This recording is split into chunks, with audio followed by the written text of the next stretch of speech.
In this session, we will discuss about circulatory system, function of circulatory system, need of circulatory system, and what are the different organs which are involved in circulatory system.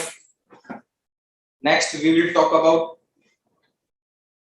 blood pressure and what is the relation between circulatory system and blood pressure.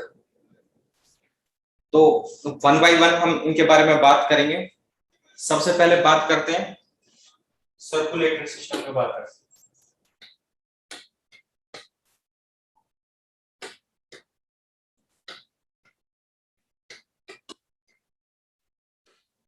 Circulatory system क्या होता है? System by which blood circulate through out the body, यानी एक ऐसा system जिसकी help से हमारा जो ब्लड है वो पूरी बॉडी में सर्कुलेट होता है, डिस्ट्रीब्यूट होता है। उस मैकेनिज्म को, उस सिस्टम को हम सर्कुलेटरी सिस्टम कहते हैं। बात करें नीड की, इस सर्कुलेटरी सिस्टम की जरूरत क्या है, इसकी नीड क्यों है? जैसा हम जानते हैं हमारे जितने भी बॉडी के ऑर्गन्स होते हैं उनको अपने प्रॉपर फंक्शन के लिए न्यूट्रिएंट्स की रिक्वायरमेंट होती है और ऑक्सीजन सप्लाई की रिक्वायरमेंट्स होती है। जब सभी बॉडी ऑर्गन्स को प्रॉपर तरीके से न्यूट्रिएंट्स की सप्लाई मिलती रहेगी प्लस ऑक्सीजन की सप्लाई मिलती रहेगी, वो ऑर्गन्स प्रॉपर तरीके से अपना जो फंक्शन है वो परफॉर्म करते रहेंगे। जो ये बॉडी ऑर्गन्स जो अपना फंक्शन परफॉर्म करते हैं, जिनके लिए उन्हें न्यूट्रिएंट्स और ऑक्सीजन की जरूरत होती है, वो मिलता है ब्लड से। और इस ब्लड को एवरी ऑर्गन तक जो सर्कुलेट करता है वो है सर्कुलेटरी सिस्टम।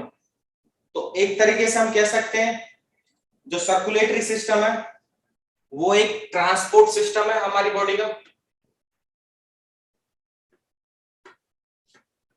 यानी जो सर्कुलेटरी सिस्टम है वो एक तरीके का ट्रांसपोर्ट सिस्टम है हमारी बॉडी में, जो ब्लड को सर्कुलेट करता है। और ब्लड क्या कैरी करके रखता है? न्यूट्रिएंट्स और ऑक्सीजन। और इस सर्कुलेशन के थ्रू जो ऑर्गन्स को न्यूट्रिएंट्स और ऑक्सीजन है वो प्रॉपर तरीके से सप्लाई हो पाते हैं और वो अपना एक फंक्शन जो है परफॉर्म करते हैं। तो ये फंक्शन हो गए सर्कुलेटरी सिस्टम के। कौन कौन से? ट्रांसपोर्ट मैकेनिज्म के थ्रू एवरी ऑर्गन को न्यूट्रिएंट्स प्रोवाइड कराना, ऑक्सीजन सप्लाई प्रोवाइड कराना। सर्कुलेटरी सिस्टम में जो मेन पार्ट्स हैं, जो ऑर्गन्स इन्वॉल्व होते हैं सर्कुलेटरी सिस्टम में, अब उनके बारे में बात करें। सपोज ये प्लेस 1 है, ये प्लेस 2 है। अगर मुझे इस प्लेस 1 से प्लेस 2 तक वाटर सप्लाई करना है तो इसके लिए मुझे एक पाइपलाइन की जरूरत पड़ेगी। वो पाइपलाइंस हमारी बॉडी में भी हैं।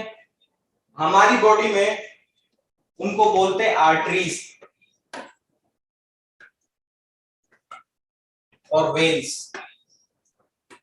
तो सर्कुलेटरी सिस्टम में हमारी बॉडी के अंदर ये आर्टरीज और वेन्स का एक नेटवर्क होता है जो ब्लड को पूरी बॉडी में आर्टरीज और वेन्स की हेल्प से सर्कुलेट करते हैं, यानी डिस्ट्रीब्यूट करते हैं।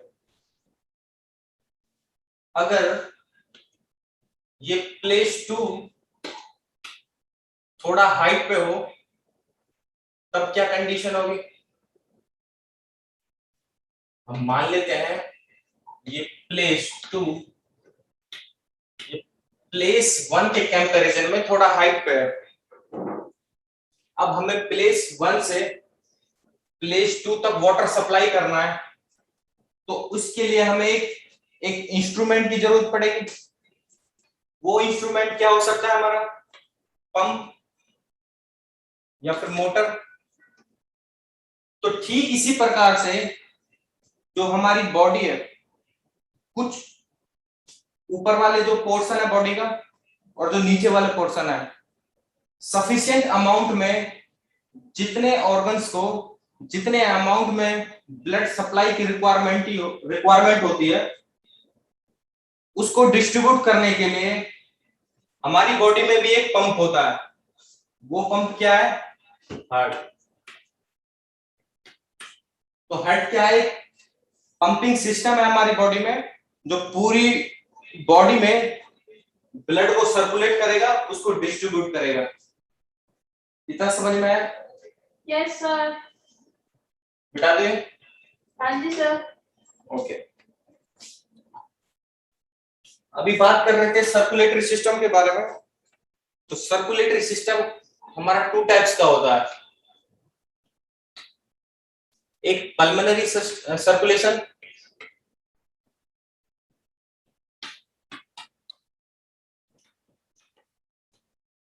और एक सिस्टेमिक सर्कुलेशन।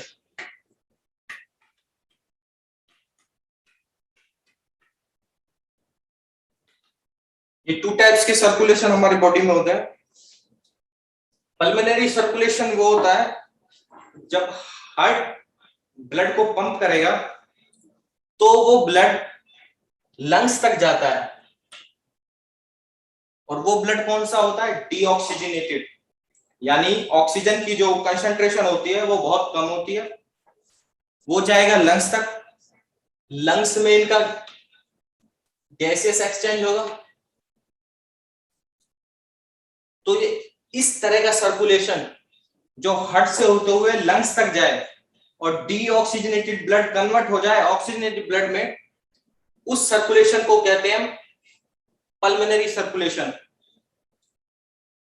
दूसरी तरफ जो सिस्टेमिक सर्कुलेशन है, जब हार्ट ब्लड को पंप करता है और वो ब्लड ऑक्सीजनेटेड होता है, यानी उसमें जो ऑक्सीजन की जो कंसंट्रेशन है वो ज्यादा है, जब वो पूरी बॉडी में डिस्ट्रीब्यूट होता है, तो इस सिस्टम को हम बोलते हैं सिस्टेमिक सर्कुलेशन। क्लियर है? तो ये 2 तरीके के सर्कुलेशन हमारी बॉडी में होते हैं।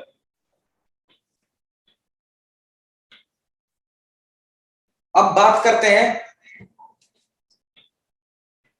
पार्ट की या फिर ऑर्गन्स की जो हमारी सर्कुलेटरी सिस्टम में इन्वॉल्व होते हैं। सबसे जो मेन है वो है हार्ट।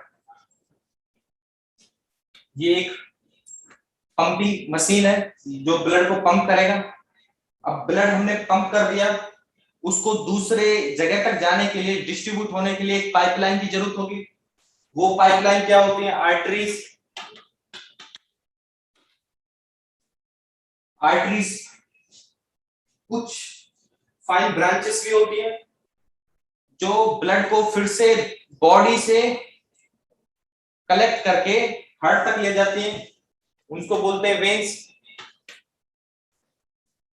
और क्या क्या है, लंग्स भी हमारा इसमें इन्वॉल्व होता है, जो गैसेस एक्सचेंज में एक इंपॉर्टेंट अपना रोल प्ले करता है। तो ये मेन पार्ट है हमारे सर्कुलेटरी सिस्टम के। इसके अलावा एक होता है लिम्फेटिक सिस्टम।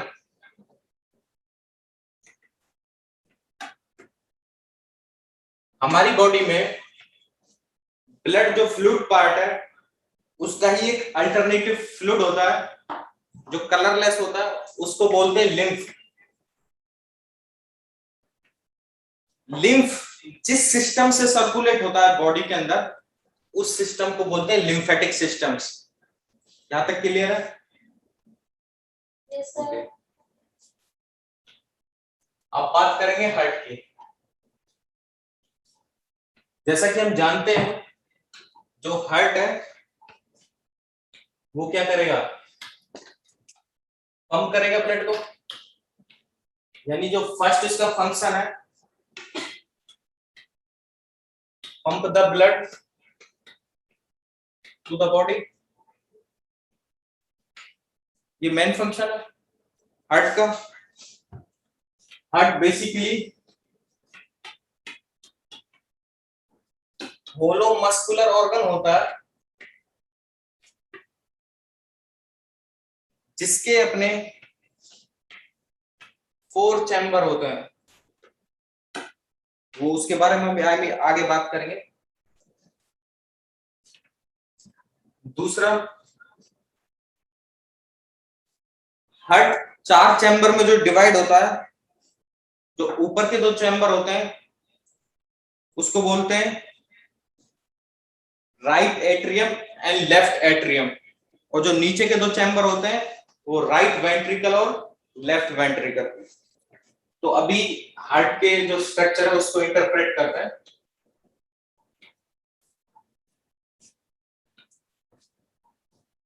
सपोज ये हमारा left ventricle, sorry right ventricle है, और ये हमारा लेफ्ट वेंट्रिकल है। ये राइट एट्रियम हो गया, और ये हमारा लेफ्ट एट्रियम हो गया। राइट एट्रियम से एक वॉल्व ओपन होती है,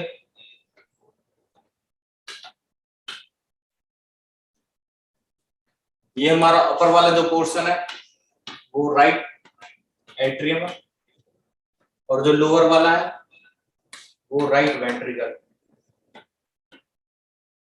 सेम इसी तरीके से, बिकॉज जो ये वाली साइड है वो हार्ट की राइट साइड है और ये वाली लेफ्ट साइड है, तो ये वाला जो पोर्शन है वो लेफ्ट एट्रियम होगा, और नीचे वाला पोर्शन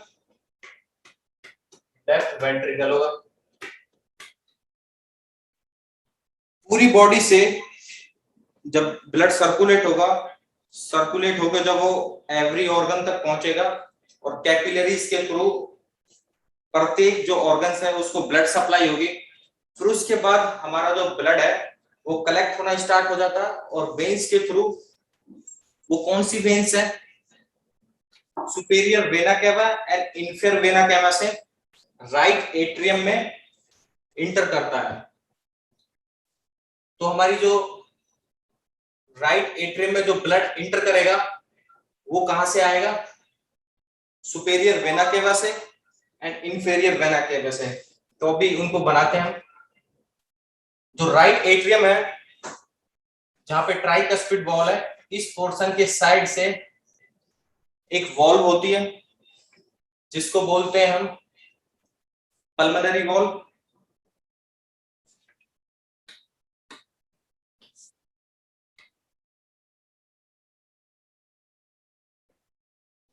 इस पल्मोनरी वॉल्व से ब्लड एंटर करता है, और पल्मोनरी आर्टरीज से होते हुए लंग्स तक वो ब्लड पहुंचता है। सपोज ये हमारी पल्मोनरी आर्टरीज है जिनसे ब्लड पास आउट होते हुए लंग्स तक, ये राइट लंग में पहुंचेगा और ये लेफ्ट लंग में। इसी तरीके से जो लेफ्ट आर्टरियम है, इसके जस्ट नीचे जो चैम्बर है वेंट्रिकल, इसके साइड से एक वॉल्व होती है, वो वॉल्व होती है हमारी एओर्टिक वॉल्व। ये एओर्टिक वॉल्व यहां से आगे जाके आयोटा में ब्लड सप्लाई करेगी।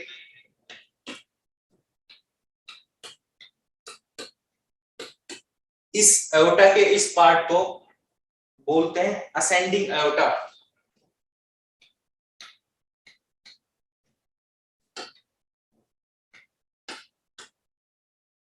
जो असेंडिंग एओर्टा है वो हेड और शोल्डर्स को ब्लड डिस्ट्रीब्यूट करता है, और जो राइट एट्रियम है इसके जस्ट नीचे एक डिसेंडिंग आयोटा होता है,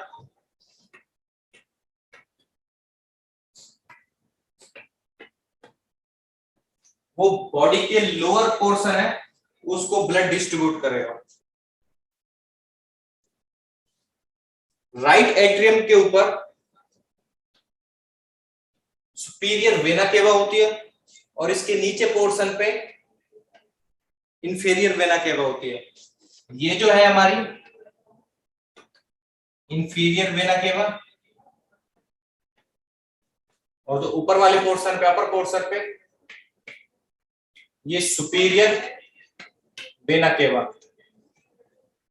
जब ब्लड पूरी बॉडी से सर्कुलेट होने के बाद बॉडी ऑर्गन से होते हुए जब कलेक्ट होना स्टार्ट होता है तो वो सुपीरियर वेना केवा से जो अपर पोर्शन ऑफ बॉडी है वहां से कलेक्ट होगा, और इंफीरियर वेना केवा से यानी जो बॉडी का जो लोअर पोर्शन है वहां से कलेक्ट होके राइट एट्रियम में इंटर करता है। राइट एट्रियम में इंटर करने के बाद यहाँ पे एक वॉल्व होती है जिसको बोलते हैं tricuspid valve. Tricuspid valve open हो जाती है और जो ब्लड है वो राइट वेंट्रिकल में कलेक्ट हो जाता है। राइट एट्रियम में ब्लड पहुंचने के बाद ब्लड इंटर करता है पल्मोनरी वॉल्व्स के थ्रू, और ये पल्मोनरी आर्टरीज से होते हुए राइट लंग्स और लेफ्ट लंग में पहुंच जाता है। यानी जो ब्लड है राइट एट्रियम से होते हुए राइट वेंट्रिकल में आएगा और पल्मोनरी आर्टरीज के थ्रू लंग्स तक पहुंचता है। जो ये ब्लड होता है जो राइट एट्रियम से एंटर करता है ये डीऑक्सीजनेटेड ब्लड होता है, यानी जो ऑक्सीजन की कंसंट्रेशन है वो इस ब्लड में बहुत कम है।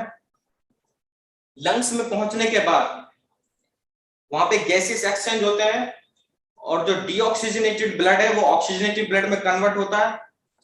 फिर वो लंग्स से होते हुए कौन सी किस के जरिए आएगा? Pulmonary veins. वो पल्मोनरी वेन्स हमारी लेफ्ट एट्रियम में एंटर करती हैं। ऐसी पल्मोनरी वेन्स जो होती हैं वो 4 होती हैं, जो 2 वेन्स राइट लंग से आएंगी और 2 वेन्स लेफ्ट लंग से आएंगी, और वो चारों वेन्स हमारी लेफ्ट एट्रियम में एंटर करती हैं। और जो ये ब्लड होता है जो लंग से आता है वो ऑक्सीजनेटेड ब्लड होता है। ऑक्सीजनेटेड ब्लड कहाँ आएगा?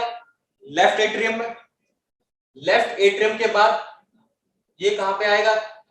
लेफ्ट वेंट्रिकल में। लेफ्ट वेंट्रिकल में आने के बाद हमारा हार्ट कॉन्ट्रैक्ट करेगा।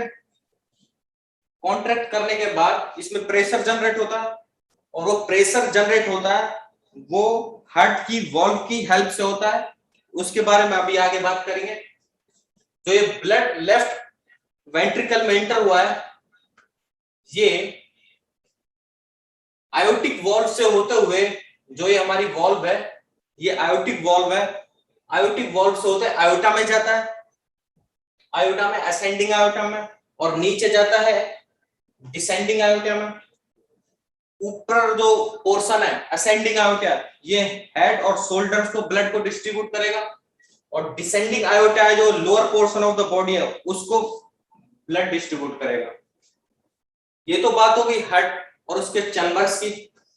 अब बात कर रहे हैं हार्ट के वॉल्व्स की, कि हार्ट में कितनी वॉल्व्स होते हैं।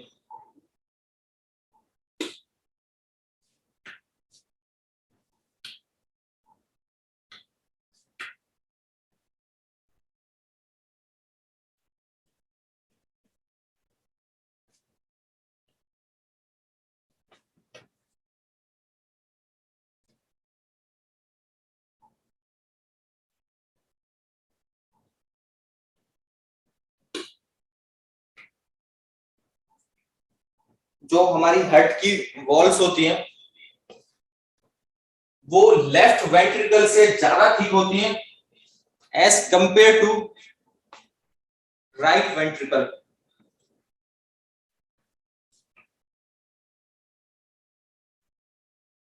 ये इस तरीके से होती है। जो ये हमारी वॉल्व है वो लेफ्ट वेंट्रिकल में ज्यादा थिक रहेगी as compare to right ventricle. Because इसका रीजन ये है क्योंकि जो ये थिक मसल्स है ये पंपिंग मैकेनिज्म के दौरान कॉन्ट्रैक्ट होती है, क्योंकि जो लेफ्ट वेंट्रिकल है उस लेफ्ट वेंट्रिकल को पूरी बॉडी में ब्लड सर्कुलेट करना होता है, डिस्ट्रीब्यूट करना होता है। तो जाहिर सी बात है जो उसकी जो मसल्स है, उसकी जो वॉल्व है वो थिक होनी चाहिए। जब वॉल्व थिक होगी तो प्रेशर भी वहां पे ज्यादा होगा, और प्रेशर ज्यादा होगा तो वो पूरी बॉडी में डिस्ट्रीब्यूट होगा। और दूसरी तरफ जो राइट एट्रियम की जो वॉल है वो as compare to left ventricle वो थिन होती है। और जाहिर सी बात है अगर उसकी वॉल थिन है तो इसमें जो प्रेशर जनरेट होगा वो कम होगा as compare to left ventricle. तो इसीलिए जो ये प्रेशर है जो राइट वेंट्रिकल में जनरेट हुआ है ये ब्लड को सर्कुलेट करता है लंग्स तक, और जबकि दूसरी तरफ जो लेफ्ट वेंट्रिकल है इसको जो ब्लड सर्कुलेट करना होता है वो पूरी बॉडी में सर्कुलेट करना है। तो इसलिए इसका जो प्रेशर ज्यादा होता है और जो मसल्स होती है वो थिक होती है। जो आउटर लेयर होती है मसल्स की वॉल की उसको बोलते हैं पेरिकार्डियम, और जो मिडल लेयर होती है उसे बोलते हैं मायोकार्डियम, और इनर लेयर को एंडोकार्डियम। हार्ट के प्रॉपर तरीके से फंक्शन करने में लिए मायोकार्डियम का एक बहुत बड़ा रोल है, एक इंपॉर्टेंट रोल प्ले करती है ये मसल। जैसा कि हम जानते हैं जो हार्ट होता है वो बॉडी के जितने भी ऑर्गन है प्रॉपर अमाउंट में उनको ब्लड सप्लाई करता है, पंप करेगा। क्योंकि हार्ट खुद भी एक ऑर्गन है तो इसको भी ब्लड सप्लाई की जरूरत होगी अपने प्रॉपर फंक्शन के लिए। तो ये जो मसल्स होती है इसका रोल हार्ट के कॉन्ट्रैक्ट करने और फिलिंग फेज में ये अपना एक इंपॉर्टेंट रोल प्ले करती है। क्योंकि ये मस्कुलर है तो ये जब हार्ट कॉन्ट्रैक्ट होगा तो ये सफिशिएंट अमाउंट में प्रेशर जनरेट करती है जिसकी हेल्प से जो ब्लड है वो पूरी बॉडी में सर्कुलेट होता है। तो ये मसल्स का एक बहुत बड़ा रोल है मायोकार्डियम का हार्ट की प्रॉपर फंक्शनिंग के लिए। जो राइट एट्रियम है यहां पे एक नोड होती है, वो जनरली इलेक्ट्रिकल इंपल्सेस जनरेट करती है जिसको बोलते हैं नेचुरल पेसमेकर।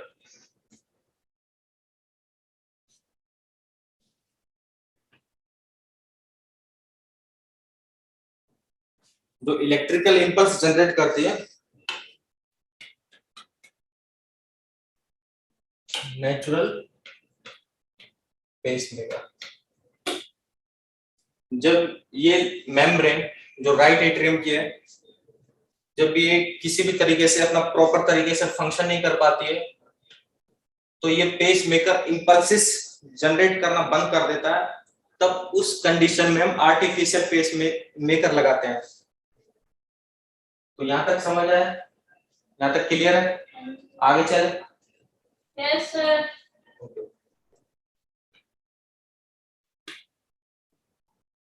हार्ट के बारे में जान लिया, हार्ट के चैम्बर्स के बारे में जान लिया। हाँ जी सर। अब बात करते हैं फ्लो डायग्राम की कि जो हार्ट से ब्लड सर्कुलेट होता है वो किस तरीके से फ्लो करेगा। तो बात करते हैं flow diagram of blood distribution.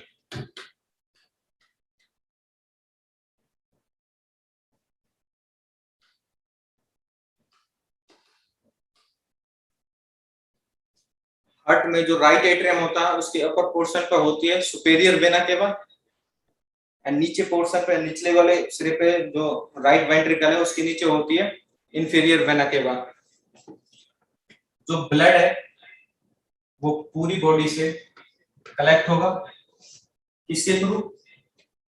Superior vena cava and inferior vena cava. Superior vena cava से एंड इंफीरियर वेना केवा से ब्लड कलेक्ट होने के बाद राइट एट्रियम में पहुंचता है,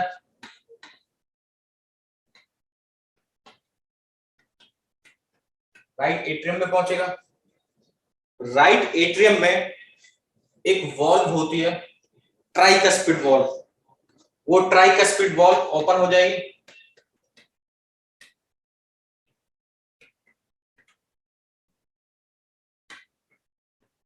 ट्राइकस्पिड वॉल्व ओपन होगी। ट्राइकस्पिड वॉल्व जब ओपन होगी, जो ब्लड होगा वो पहुंचेगा, एंटर करेगा राइट वेंट्रिकल में।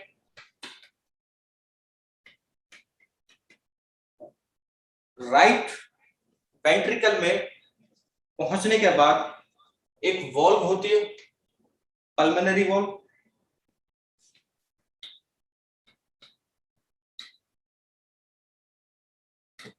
वो पल्मोनरी वॉल्व ओपन होगी। पल्मोनरी वॉल्व से होते हुए ब्लड पल्मोनरी आर्टरीज से जाता है।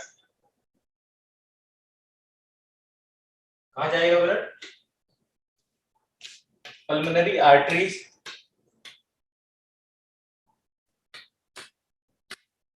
ये पल्मोनरी आर्टरीज ब्लड को ले जाएंगी कहां तक?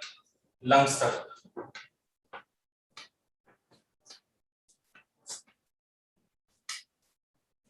लंग्स में गैसेस एक्सचेंज होते हैं। जो डीऑक्सीजनेटेड ब्लड है, यहां से जो अभी ब्लड जो कलेक्ट हो रहा है वो डीऑक्सीजनेटेड ब्लड है। लंग्स में पहुंचने के बाद गैसेस एक्सचेंज होंगे, जो डीऑक्सीजनेटेड ब्लड है वो कन्वर्ट हो जाएगा ऑक्सीजनेटेड ब्लड में, यानी जो उस ब्लड में जो ऑक्सीजन की कंसंट्रेशन रहेगी वो ज्यादा रहेगी। फिर वो फिर से हार्ट में एंटर करता है। कैसे? लंग्स से वो आएगा पल्मोनरी वेन्स में,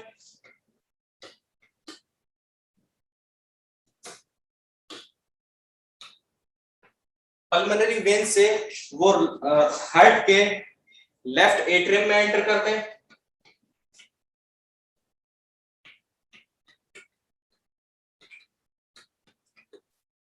लेफ्ट एट्रियम में एक वॉल्व होती है माइट्रल वॉल्व या बाइकस्पिड वॉल्व, वो ओपन होती है।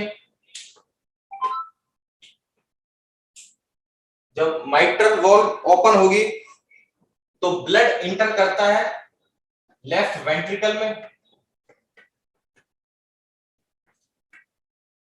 और लेफ्ट वेंट्रिकल में एंटर होने के बाद जो माइट्रल वॉल्व है वो ब्लॉक हो जाती है, बंद हो जाती है। क्यों? ताकि जो ब्लड है वो बैक फ्लो ना कर सके। अब जो लेफ्ट वेंट्रिकल है, लेफ्ट वेंट्रिकल से जो ब्लड है वो आयोटिक वॉल्व है उससे होते हुए आयोटा में जाता है। तो हमारी यहाँ पे जो वॉल्व होती है वो कौन सी होती है? Aortic valve. ये ओपन होगी और पर ये आयोटा में पहुंच जाएगी।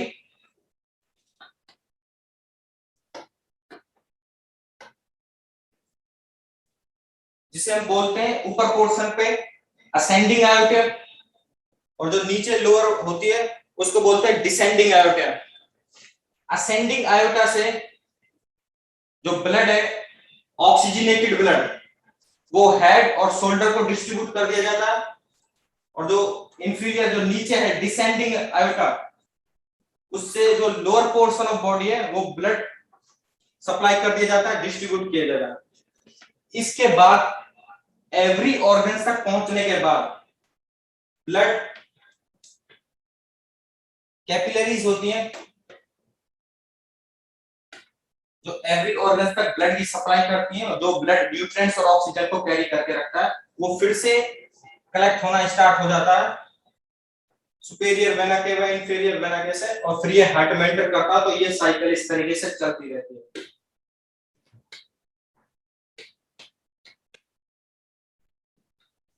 इस स्टडी के बारे में अभी हमने हार्ट के फंक्शन, उसके चैम्बर के बारे में बात की थी।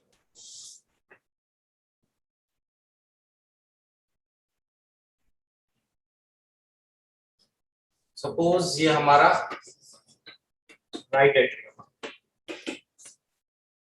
ये हमारा राइट वेंट्रिकल,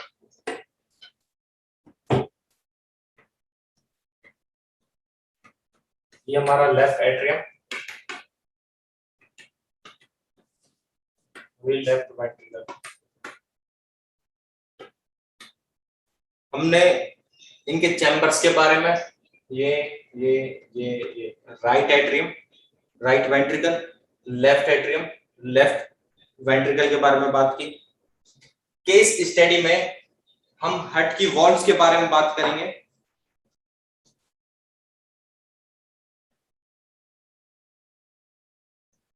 जो हार्ट की वॉल्व है वो लेफ्ट वेंट्रिकल है जो हमारा, उसकी साइड से ज्यादा थिक होती हैं एज कंपेयर टू जो राइट साइड है, उसके कंपैरिजन में ज्यादा थिक होती है। रीजन इसका ये है क्योंकि जो हमारा लेफ्ट वेंट्रिकल है, जब हमारा लेफ्ट वेंट्रिकल कॉन्ट्रैक्ट करेगा, इसमें प्रेशर जनरेट होगा। जो प्रेशर जनरेट होगा वो हाई प्रेशर होगा, क्योंकि इस लेफ्ट वेंट्रिकल को ब्लड को, जो ऑक्सीजनेटेड ब्लड है, उस ऑक्सीजनेटेड ब्लड को पूरी बॉडी में सर्कुलेट करना होता है। तो यही रीजन है जो लेफ्ट वेंट्रिकल की साइड जो मसल्स होती हैं, जो उसकी वॉल्व होती है, वो थिक होती है as compare to right side. यानी जो ये वाली पोर्शन है लेफ्ट साइड में वो थिक होती है। अब जो वॉल्व है हार्ट की वो 3 लेयर से मिलकर बनी होती है। जो आउटर लेयर पेरिकार्डियम,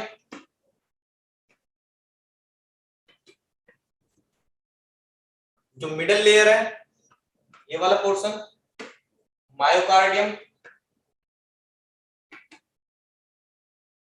और जो इनर लेयर हमारी है एंडोकार्डियम। ठीक है, जो ये मायोकार्डियम है, ये मसल्स है जो मिडल, ये हार्ट के प्रॉपर तरीके से फंक्शन करने में एक इंपॉर्टेंट रोल प्ले करती है। मतलब हार्ट की प्रॉपर तरीके से फंक्शन करने में जो मायोकार्डियम है, इसका एक बहुत बड़ा रोल है। अगर मायोकार्डियम में अपने फंक्शन से वो थोड़ा डिसबैलेंस हो जाए तो क्या होगा, तो उसमें हम केस स्टडी के बारे में बात करेंगे।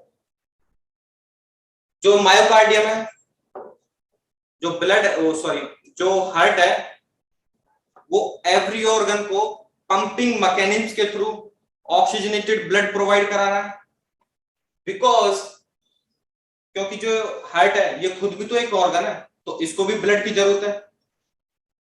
ठीक है, तो ये ब्लड जो यहां से मिलता है वो मायोकार्डियम, उसका एक बहुत बड़ा रोल है। अगर ब्लड में जो न्यूट्रिएंट्स हैं और जो ऑक्सीजन है वो प्रॉपर तरीके से मायोकार्डियम जो मसल्स है वहां तक नहीं पहुंचेंगे, तो मतलब हार्ट पूरी तरीके से अपना एक सफिशिएंट अमाउंट में जो उसे न्यूट्रिएंट्स और ऑक्सीजन की रिक्वायरमेंट होती है, अगर वो प्रॉपर तरीके से नहीं मिलेगी तो वो अच्छे तरीके से जो फंक्शन है उसका वो परफॉर्म नहीं कर पाएगा। अब अच्छे तरीके से परफॉर्म नहीं कर पाएगा तो इसमें जो प्रेशर जनरेट होगा वो ऑब्वियसली कम होगा, क्योंकि वो अच्छे तरीके से काम नहीं कर पा रहा, प्रॉपर तरीके से फंक्शन नहीं कर पा रहा।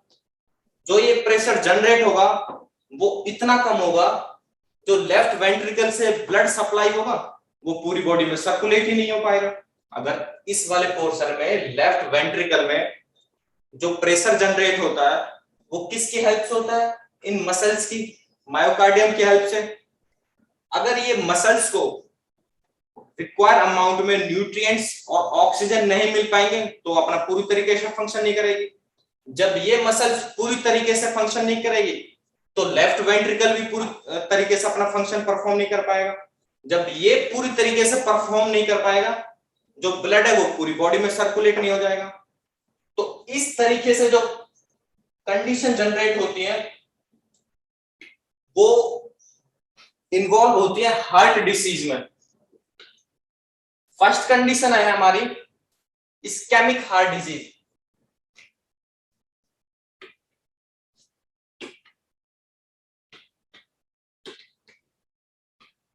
और सेकंड कंडीशन है हमारी आइसोलेटेड हाइपोक्सीमिया।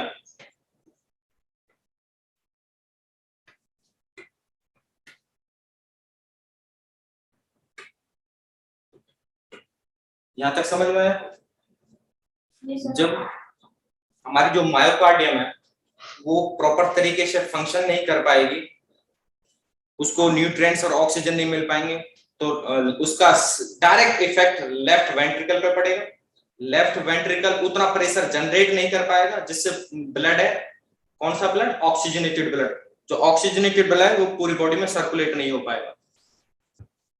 अब बात करें इस्केमिक हार्ट डिसीज की, ये क्या है? ये एक group of clinical pathological conditions हैं which are characterized by imbalance in oxygen supply and demand of myocardium। यानी ये एक ऐसी कंडीशन है कि मायोकार्डियम को जितनी मात्रा में ऑक्सीजन की रिक्वायरमेंट है उसे उतनी नहीं मिल पाती है। जब नहीं मिल पाती है तो उस कंडीशन में इस्केमिक हार्ट डिसीज डेवलप होती है, यानी ये डिसीज कॉज होगी। ठीक है, तो इसको हम किस तरीके से इंटरप्रेट कर सकते हैं? सपोज ये हमारा मायोकार्डियम,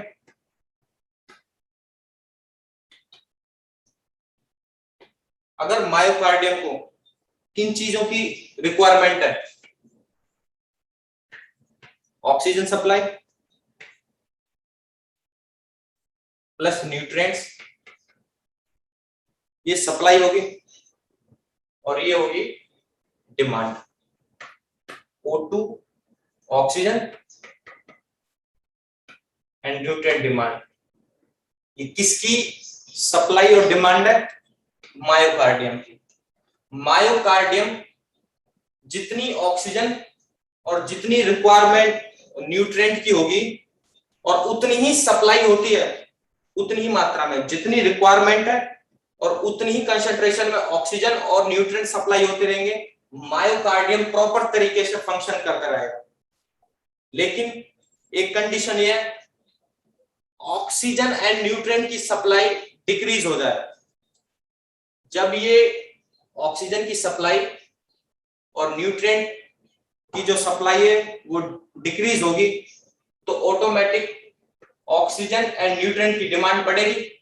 मायोकार्डियम को डिमांड है, उसकी रिक्वायरमेंट है कि उसे ऑक्सीजन चाहिए और न्यूट्रिएंट चाहिए प्रॉपर फंक्शन करने के लिए, लेकिन यहाँ पे सप्लाई घट रही है, तो सप्लाई घट रही है तो डिमांड बढ़ रही है। तो इस कंडीशन में हमारा इस्केमिक हार्ट डिसीज डेवलप होती है। ठीक है, यहां तक समझ में आया? अब ये आइसोलेटेड हाइपोक्सीमिया क्या है? अगर इस्केमिक हार्ट डिसीज की बात करें तो यहाँ पे दो कंडीशन है, एक ऑक्सीजन और दूसरा न्यूट्रिएंट। लेकिन आइसोलेटेड हाइपोक्सिया में न्यूट्रिएंट्स पूरी तरीके से प्रोवाइड हो रहे हैं, मतलब जो न्यूट्रिएंट्स की रिक्वायरमेंट है वो हो रही है, साथ में ब्लड भी नॉर्मल फ्लो कर रहा है, उस मसल तक जो ब्लड फ्लो है वो नॉर्मल कंडीशन में फ्लो कर रहा है। लेकिन जो वो ब्लड है जो फ्लो कर रहा है उसमें ऑक्सीजन की कंसंट्रेशन है वो बहुत कम है, तो उस कंडीशन में जो डिसीज कॉज होगी वो आइसोलेटेड हाइपोक्सिया में होगी। इसका कॉमन एग्जांपल सीवियर एनीमिया, ये एनीमिया यानी ब्लड की कमी। जब ब्लड की कमी होगी हीमोग्लोबिन उसमें कम होगा, हीमोग्लोबिन कम होगा तो ऑक्सीजन की कंसंट्रेशन घटेगी, तो इस मसल्स तक जितनी रिक्वायरमेंट है ओनली ऑक्सीजन की, वो पूरी तरीके से सप्लाई नहीं हो पाएगी और ये हाइपोक्सिया में हमारा कॉज हो जाएगा। तो ये केस स्टडी की बात होगी। यहां तक समझ में आया? आगे बात करते हैं ब्लड प्रेशर की।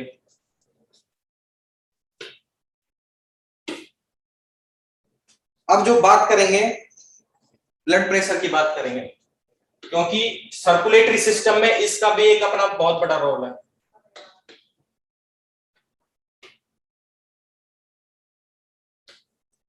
कि कितना प्रेशर होना चाहिए कि जो ब्लड है वो पूरी बॉडी में सर्कुलेट हो जाए। तो एक कौन सा मिनिमम प्रेशर है जिसकी हेल्प से जो ब्लड हमारी पूरी बॉडी में सर्कुलेट होता है। जैसे हम देख रहे हैं हमारी जो डेली की लाइफ स्टाइल है उसमें ब्लड प्रेशर डिजीज या फिर कंडीशन नॉर्मल है। जब ब्लड प्रेशर हाई होता है मेडिकल टर्मिनोलॉजी में उसको बोलते हैं हाइपरटेंशन, यानी जो हाई ब्लड प्रेशर की कंडीशन है मेडिकल टर्मिनोलॉजी में उसको हाइपरटेंशन बोला जाता है। जब हम ब्लड प्रेशर चेक कराने जाते हैं तो बेसिकली जो डॉक्टर्स होते हैं वो जो ब्लड प्रेशर को मेजर करते हैं वो 2 टाइप्स के ब्लड मेजर करते हैं, 120/80 mm ऑफ मर्करी। ये ब्लड प्रेशर जनरली मेजर किया जाता है। जो ये 120 mm ऑफ मर्करी है इसको बोलते हैं सिस्टोलिक प्रेशर, सिस्टोलिक प्रेशर। और जो ये 80 mm ऑफ मर्करी है इसको बोलते हैं डायस्टोलिक प्रेशर।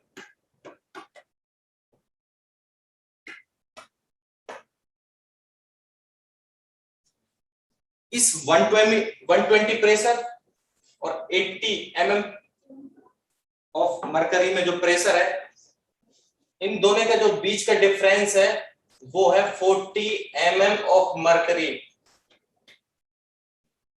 इस प्रेशर को जो हम कहते हैं उसको कहते हैं पल्स प्रेशर।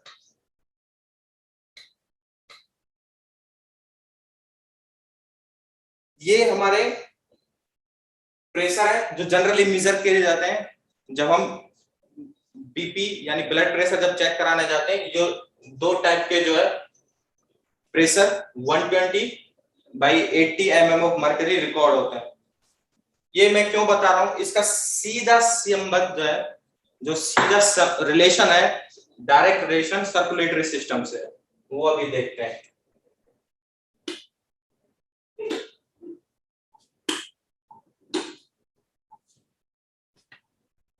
सपोज ये राइट एट्रियम है हार्ट का और ये लेफ्ट एट्रियम, ये right ventricle of the heart, ये left ventricle of the heart. ये राइट एट्रियम और ये राइट वेंट्रिकल, ये लेफ्ट एट्रियम, ये लेफ्ट वेंट्रिकल।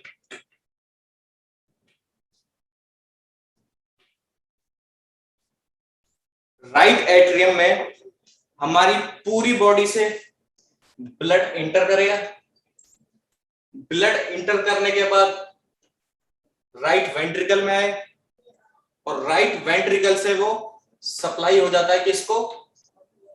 लंग्स को। लेफ्ट एट्रियम में ब्लड इंटर करता है कहां से? लंग्स से। इसमें एंटर करने के बाद लेफ्ट वेंट्रिकल में आता है और लेफ्ट वेंट्रिकल से पूरी बॉडी में वो डिस्ट्रीब्यूट कर दिया जाता है, पूरी बॉडी में डिस्ट्रीब्यूट कर दिया जाता है बॉडी में। तो जनरल फ्लो पढ़ा हमने। जो ब्लड प्रेशर जनरली जो रिकॉर्ड किए जाते हैं 120/80 mm ऑफ मर्करी, ये जो रिकॉर्ड होते हैं वो किस में रिकॉर्ड होते हैं? लेफ्ट वेंट्रिकल में। क्यों? क्योंकि जो लेफ्ट वेंट्रिकल है यही रेस्पॉन्सिबल है जो ऑक्सीजनेटेड ब्लड है उसको पूरी बॉडी में सर्कुलेट करने के लिए। क्योंकि इसकी वॉल थिक होती है तो इसमें प्रेशर ज्यादा जनरेट होता है, प्रेशर ज्यादा जनरेट होगा तो बॉडी में जो ब्लड सर्कुलेट पूरी तरीके से हो पाएगा। तो ब्लड प्रेशर मेजर करने के दौरान जो प्रेशर मेजर होते हैं वो इस लेफ्ट वेंट्रिकल में जो प्रेशर लगता है वो मेजर होते हैं। मतलब जो ये 120 है इसको बोलते हैं सिस्टोलिक। सिस्टोलिक का मतलब होता है कॉन्ट्रैक्शन, यानी ब्लड कॉन्ट्रैक्ट करेगा, उसमें प्रेशर जनरेट होगा और ब्लड सर्कुलेट होगा। और एक है डायस्टोलिक। डायस्टोलिक का मतलब होता है फिलिंग फेज। मतलब जो हार्ट है, जो हमारा लेफ्ट एट्रियम है वो रिलैक्सेशन पोजीशन में आएगा और जो ब्लड है वो फिल हो जाएगा। फिल हो जाएगा कहां से? पल्मोनरी वेन से राइट लेफ्ट एट्रियम में आएगा, लेफ्ट एट्रियम से लेफ्ट वेंट्रिकल में आएगा और फिर पूरी बॉडी में डिस्ट्रीब्यूट हो जाएगा। यहां तक समझ में आया? Yes sir. अब जो जनरली फ्लो के बारे में बात कर रहे थे, किस तरीके से जो हार्ट ब्लड फ्लो होता है पूरी बॉडी में। सपोज ये हार्ट है और हार्ट में ब्लड प्रेशर के केस में हम जो कंसीडर कर रहे हैं वो लेफ्ट वेंट्रिकल को कंसीडर कर रहे हैं। हार्ट से होते हुए ये किस में आएगा? आर्टरीज में। आर्टरीज की जो फाइन ब्रांचेस होती हैं आर्टेरियोल्स, ब्लड फिर इनमें आएगा। आर्टेरियोल्स के बाद ये कैपिलरीज में फ्लो करेगा। कैपिलरीज के बाद ब्लड जाता वेन्यूल्स में और वेन्यूल्स में होते हुए ये वेन्स से जाएगा और वेन्स से सीधे हार्ट को सप्लाई कर दिया जाएगा। जब ब्लड हार्ट के किस चैम्बर से? लेफ्ट वेंट्रिकल से होते हुए जब बॉडी को डिस्ट्रीब्यूट किया जाता है, यानी जब लेफ्ट वेंट्रिकल से ब्लड निकलेगा वहां से पास आउट होगा तो उसका जो नॉर्मल प्रेशर होता है वो 120/80 mm ऑफ मर्करी। ये नॉर्मल कंडीशन है ब्लड प्रेशर की, यानी इस प्रेशर के दौरान जो हमारा ब्लड है वो हार्ट के लेफ्ट वेंट्रिकल से निकलेगा, बाहर निकलेगा। अब जाहिर सी बात है इस ब्लड को जो इसका प्रेशर है उसे आर्टरीज में भी जाना है। अभी ब्लड को आर्टरीज से आर्टरियोल से कैपिलरीज से होते हुए जाना है। जो प्रेशर ब्लड का है हार्ट से निकलते टाइम वो ऑब्वियसली घटेगा। तो आर्टेरियोल्स तक आते आते जो ब्लड का प्रेशर है वो 60 mm ऑफ मर्करी होता है। जो कैपिलरीज है हमारी ये ब्लड सप्लाई करती है बॉडी ऑर्गन को और ये वेरी फाइन ब्रांचेस होती हैं जो बॉडी ऑर्गन्स को ब्लड सप्लाई करती हैं। तो जो ब्लड प्रेशर है जाहिर सी बात है जब वो इन ब्रांचेस में जाएगा तो ऑब्वियसली ब्लड का जो प्रेशर है कम होगा। तो कैपिलरीज तक आते आते जो ब्लड का प्रेशर है वो 15 to 18 के आसपास रहता है mm ऑफ मर्करी। तो कैपिलरीज तक जो ब्लड होता है वो 15 to 80 mm ऑफ मर्करी तक हो जाता है। लेकिन अगर क्या हो, जो ये प्रेशर है सिस्टोलिक प्रेशर ये बढ़ के 130 या फिर 140 हो जाए, उस कंडीशन में क्या होगा? जब ये 130 ये 140 होगा तो ये 60 भी 70 हो जाएगा या फिर 80 हो जाएगा बढ़ के। जब ये प्रेशर बढ़ेगा, जो कैपिलरीज तक जो हमारा प्रेशर है वो 15 या 80, इसमें भी चेंजेस होंगे, तो ये भी इंक्रीज हो जाएगा। मान लो ये 30 हो जाता है, तब क्या होगा? लेकिन कैपिलरीज जो फाइन ब्रांचेस होती हैं वो इतने हाई प्रेशर को टॉलरेट नहीं कर पाती। जब टॉलरेट नहीं कर पाती तो ब्लड कैपिलरीज पे इसका डायरेक्ट इफेक्ट पड़ेगा। जब कैपिलरीज पे इफेक्ट पड़ेगा तो इसका सीधा सीधा इफेक्ट बॉडी ऑर्गन्स पे भी पड़ेगा, यानी ऑर्गन्स भी इफेक्ट होंगे। तो इसमें कैपिलरीज के अंदर एक मैकेनिज्म होती है, जब जनरली ब्लड प्रेशर हाई होगा तो ये कैपिलरीज ब्लड का कुछ पार्ट अलग कर देती हैं, जिसको बोलते हैं लिम्फ। अब इस लिम्फ बनने का क्या फायदा हुआ? जब ब्लड प्रेशर ज्यादा है तो कैपिलरीज उसको टॉलरेट नहीं कर पा रही, टॉलरेट नहीं कर पा रही तो ब्लड एक अल्टरनेटिव फ्लूइड जो लिम्फ है वो अलग कर दिया जाता है कैपिलरीज के थ्रू। इससे क्या होगा? जो ब्लड का वॉल्यूम है वो 2 पार्ट में डिवाइड हो गया, एक तो ब्लड, एक दूसरा फ्लूइड जो कलरलेस होता है लिम्फ, उसमें डिवाइड हो गया।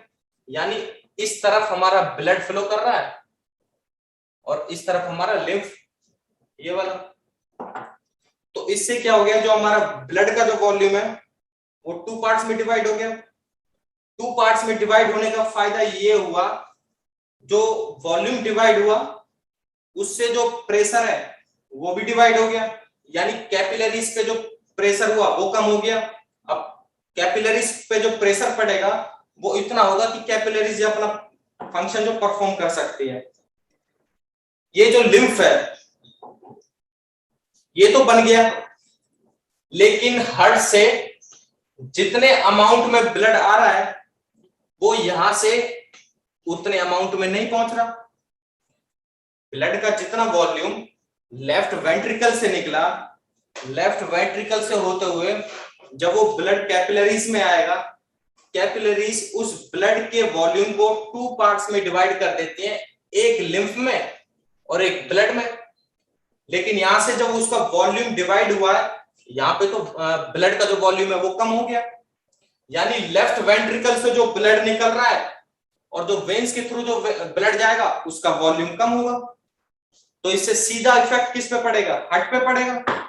यानी हार्ट जितना ब्लड पंप कर रहा है उसे पंप करने के लिए जो वापस ब्लड मिलेगा वो उतने वॉल्यूम में मिल नहीं रहा, तो फंक्शन कहीं ना कहीं डिसबैलेंस होगा। तो लिम्फ आके लिम्फ वेसल से होते हुए, जो लिम्फ वेसल्स होती हैं, लिम्फ वेसल्स के थ्रू ये लिम्फ है जो कलरलेस फ्लूइड है वो फिर से वेन्स में आ जाता है। यानी जो अब लिम्फ है वो आगे जाके वेन्स में मिल जाता है। अब इसका फायदा क्या हुआ? जितने ब्लड का जितना वॉल्यूम है लेफ्ट वेंट्रिकल से बाहर निकल रहा है वो उतना ही वॉल्यूम यहाँ पे आके उसे प्रॉपर मिल जाएगा, तो हार्ट पे इसका कोई इफेक्ट नहीं पड़ेगा। तो ये बात हुई लिम्फ की। और ये जिस सिस्टम के थ्रू सर्कुलेट करता है उसको बोलते हैं लिम्फेटिक सिस्टम।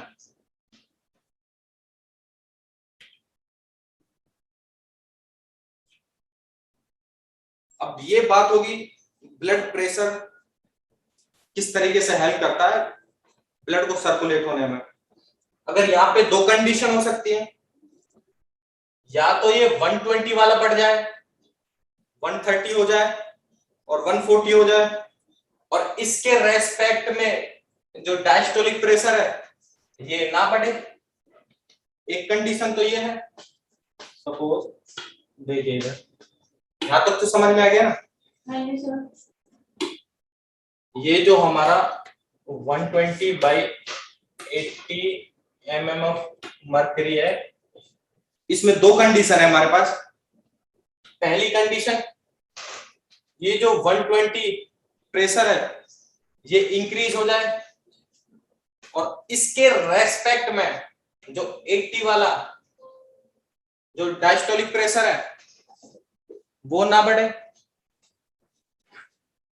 यानी जो हमारा जो 80 mm ऑफ मरकरी है वो ना बढ़ पाए।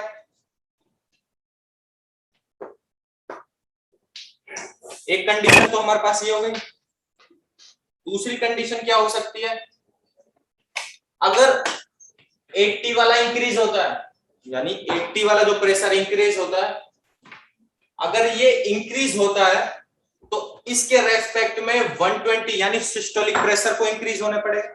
दूसरी कंडीशन ये हो गई। पहली कंडीशन हमारे पास क्या थी कि 120 वाला इंक्रीज हो जाए लेकिन 80 वाला उसके रेस्पेक्ट में इंक्रीज ना हो। दूसरी कंडीशन ये है, जो 80 वाला ब्लड प्रेशर, डायस्टोलिक जो ब्लड प्रेशर है वो इंक्रीज होगा तो इसके रेस्पेक्ट में सिस्टोलिक ब्लड प्रेशर इंक्रीज होगा ही होगा। तो ये हमारे पास दो कंडीशन हो गई। अब इस कंडीशन में क्या हो गया, इसका मतलब क्या है, 1 मिनट में जो हमारा हार्ट पंपिंग करेगा, जो हार्ट बीट होंगी 72 टाइम्स होंगी। इसका मतलब ये हुआ हार्ट को 72 टाइम्स कॉन्ट्रैक्ट होना पड़ेगा और 72 टाइम्स वो रिलैक्सेशन पोर्शन में आएगा, यानी फेज में। यानी 72 टाइम्स वो कॉन्ट्रैक्ट होगा, यानी इसमें प्रेशर जनरेट होगा। प्रेशर जनरेट होगा तो वो ब्लड को बाहर की तरफ फेंकेगा जो पूरी बॉडी में सर्कुलेट होगा। और ये दूसरा रिलैक्सेशन, ये भी 72 टाइम्स होगा। इससे क्या होगा, ये फिलिंग फेज है, यानी जो हार्ट है वो रिलैक्सेशन पोजीशन में आएगा और ब्लड उसमें फिल हो जाएगा। तो ये भी 72 टाइम्स होगा एक हार्ट बीट में।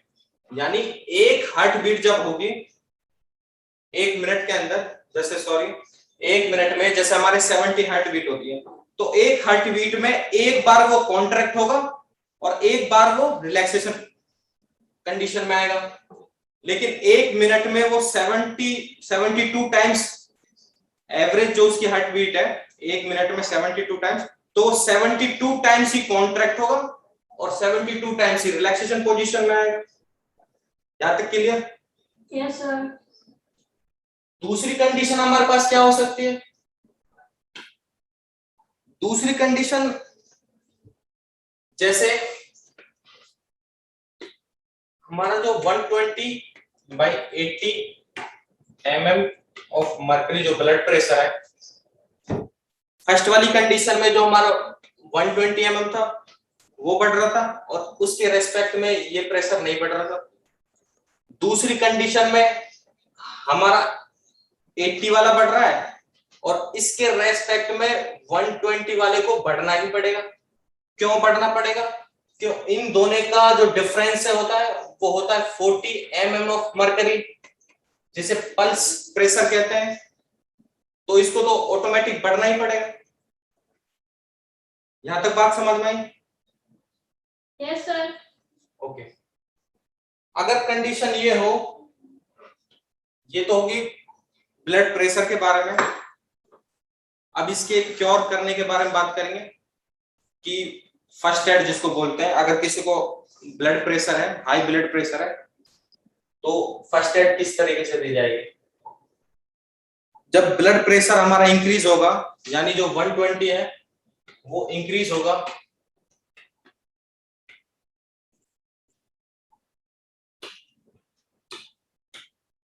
जो 120/80 mm ऑफ जो मर्करी है, जब ब्लड प्रेशर हम मेजर करेंगे, अगर ये 120 वाला जो सिस्टोलिक हमारा ब्लड प्रेशर है वो इंक्रीज होगा, इंक्रीज मान लेते हैं ये 130 हो जाए, 130 से 140 हो जाए, तो इसका इफेक्ट हमारे हार्ट पे पड़ेगा।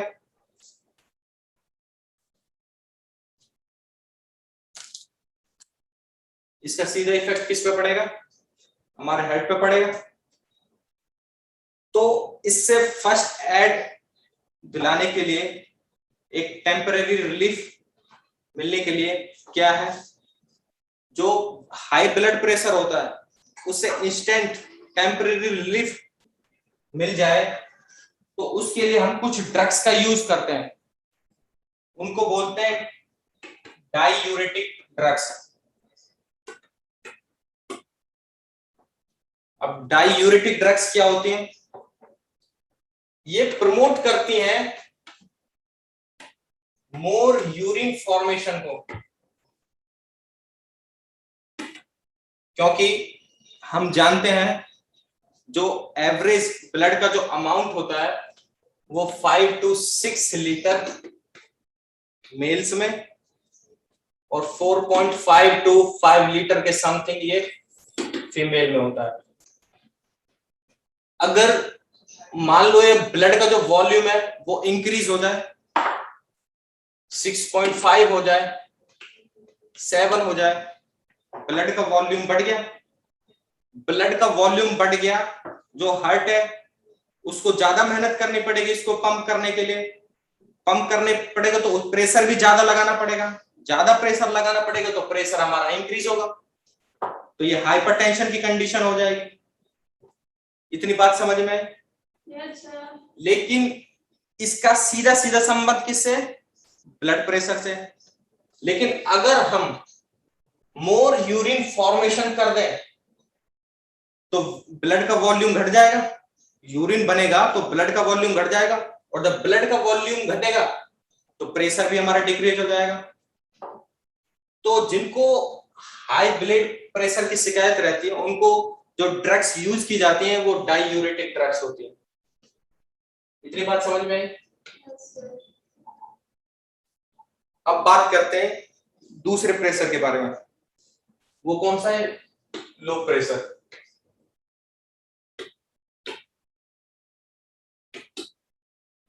लो प्रेशर यानी जो 80 mm, जो हमारा 120 बाई 80 mm मरकरी हो सकता है, जो 80 mm प्रेशर है ये घट जाए, 70 हो जाए, 60 हो जाए, ये कंडीशन भी हो सकती है। कोई जरूरी थोड़ी नहीं है। Pressure mostly high blood pressure होता है, लेकिन कुछ कंडीशंस में लो भी तो हो सकता है ब्लड प्रेशर। मोस्टली जो ब्लड प्रेशर हाई रहता है लेकिन लो भी हो सकता है। अब लो ब्लड प्रेशर होगा, प्रेशर कम लगेगा, तो जिस प्रेशर से ब्लड को सर्कुलेट होना है वो उस प्रेशर से सर्कुलेट नहीं हो पाएगा। जिस प्रेशर से सर्कुलेट नहीं हो जाएगा तो बॉडी ऑर्गन्स पे भी इसका इफेक्ट पड़ेगा। क्यों पड़ेगा? जिस प्रेशर से उसको सर्कुलेट होना है ब्लड वहां तक इतनी प्रेशर से पहुंच नहीं पाएगा, तो वहां पे न्यूट्रिएंट्स की कमी हो जाएगी।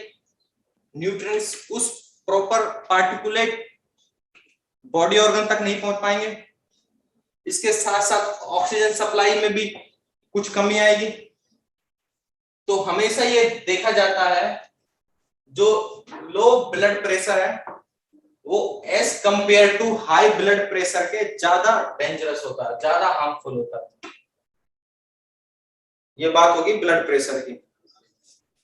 आर्टरीज, वेन्स क्या होती हैं इन सब के बारे में बात की थी। फिर आगे हमने ब्लड प्रेशर के बारे में बात करी। यहाँ तक कोई दिक्कत? No sir. आपका कोई क्वेश्चन? हाँ जी सर। हमारे चेम्बर्स में कितने टोटल वॉल्व्स होते हैं? जो हमारे चैम्बर में वॉल्व रहेंगे 4 चैम्बर होते हैं, तो हमारी जो वॉल्व रहती है वो टोटल 4 होती है। 4 वॉल्व रहेंगी। राइट एट्रियम से जब ब्लड आएगा तो उसमें जो वॉल्व होती है पहली वो ट्राइकस्पिड वॉल्व रहेगी। ट्राइकस्पिड से वो राइट वेंट्रिकल से होते हुए जब जाता वो हमारी पल्मोनरी वॉल्व। लेफ्ट वेंट्रिकल में जो वॉल्व इंटर करती है वो माइट्रल वॉल्व रहेगी। माइट्रल वॉल्व से जो एक वॉल्व ओपन होती है हमारी जो आयोटा में जाती है, जिसको हम आयोटिक वॉल्व भी कहते हैं। ठीक है, तो ये टोटल हमारी 4 वॉल्व होती है। और कोई क्वेश्चन? या अभी तक जो कुछ जो पढ़ाया उसमें से कोई चीज समझ में नहीं आई हो? हाँ जी सर। सिस्टोलिक और डायस्टोलिक में क्या डिफरेंस है? सिस्टोलिक एंड डायस्टोलिक में क्या डिफरेंस है? जब हम ब्लड प्रेशर को मेजर करते हैं उसमें 2 प्रेशर रिकॉर्ड होते हैं। एक 120 और एक 80 mm ऑफ मर्करी। तो ये 120 है, इसको बोलते हैं सिस्टोलिक, और जो 80 mm ऑफ मर्करी है इसको बोलते हैं डायस्टोलिक। सिस्टोलिक का मतलब होता है जब हार्ट कॉन्ट्रैक्ट करता है, मतलब हार्ट की जो लेफ्ट वेंट्रिकल है उसमें प्रेशर लगेगा, प्रेशर लगेगा तो वो कॉन्ट्रैक्ट होगी, कॉन्ट्रैक्ट होगा तो वो ब्लड को सर्कुलेट करेगा बॉडी में। डायस्टोलिक क्या है? ये रिलैक्सेशन फेज है हार्ट की। अब इसने कॉन्ट्रैक्ट कर दिया तो ब्लड सर्कुलेट हो रहा है। तो डायस्टोलिक के दौरान हमारा ब्लड है वो एट्रियम में फिल होता है। जो एट्रियम होती है, जो एट्रियम में, जो लेफ्ट एट्रियम में ब्लड एंटर करेगा वो किस फेज के दौरान करता है? डायस्टोलिक। तो डायस्टोलिक मतलब वो प्रेशर जिस पे हमारा हार्ट रिलैक्स होके फिलिंग फेज में आता है। फिलिंग फेज मतलब ब्लड उसमें एंटर करेगा, ठीक है। तो ये डायस्टोलिक प्रेशर हो गया। आगे समझ में? Yes sir. और कोई?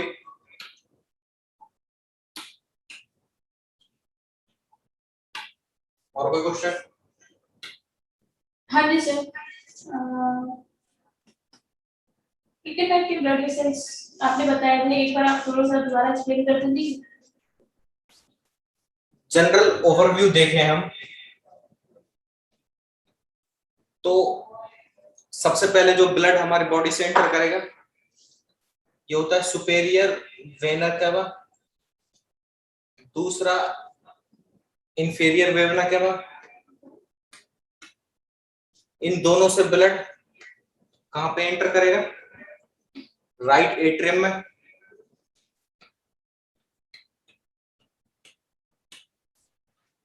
राइट एट्रियम में करेगा। राइट एट्रियम में एंटर होने के बाद हमारी जो ट्राइकस्पिड वॉल्व है वो ओपन हो जाएगी। ट्राइकस्पिड वॉल्व ओपन हो जाएगी तो ये राइट वेंट्रिकल में एंटर करेगा। राइट वेंट्रिकल से ये जाएगा लंग्स में, ठीक है। लंग्स से आ जाएगा ये पल्मोनरी वेन्स, पल्मोनरी वेन से लेफ्ट एट्रियम में,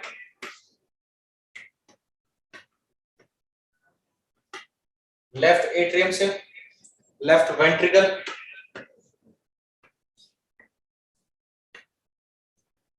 जो यहाँ पे लेफ्ट एट्रियम होता है यहाँ पे वॉल्व होती है माइट्रल वॉल्व, ये ओपन हो जाएगी और ये कैपिलरीज से होते हुए बॉडी ऑर्गन से होता है। आप जो पूछे कितनी तरह की ब्लड वेसल्स होती है, तो पहले जो ब्लड आता है वो आर्टरी में आएगा, आर्टरीज से वो उनकी फाइन ब्रांचेस आर्टेरियोल्स में आएगा, आर्टेरियोल से वो आएगा कैपिलरीज में, जो ब्लड और बॉडी ऑर्गन्स को ब्लड प्रोवाइड करेंगे, सप्लाई करेंगे। कैपिलरीज से वो वेन्यूल्स में आता है, वेन्यूल से वेन्स में, और वेन से सीधा फिर हार्ट में, हार्ट में सप्लाई कर दिया जाता है। ओके, और कुछ क्वेश्चन? नो ये आगे समझ में? हाँ जी सर। ठीक है, तो अभी हम मीटिंग को एंड करते हैं और नेक्स्ट क्लास में जो हम पढ़ेंगे वो ब्लड के बारे में पढ़ेंगे, ब्लड एंड इट्स कंपोनेंट,